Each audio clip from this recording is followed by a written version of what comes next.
How to see your password in Roblox.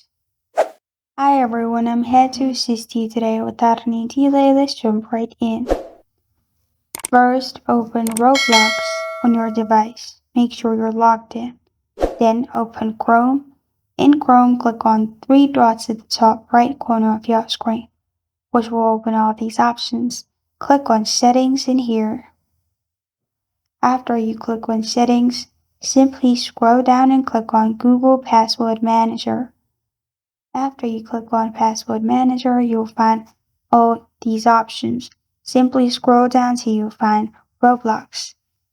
Verify it's you, and then click on the I like icon. After you click on I like icon, you will find your Roblox password. And this is how to see your Roblox password. Thank you for joining me today. If this video helps you out, please leave a like and subscribe for more. Got a question or want to suggest a topic? Comment below. Thank you for watching.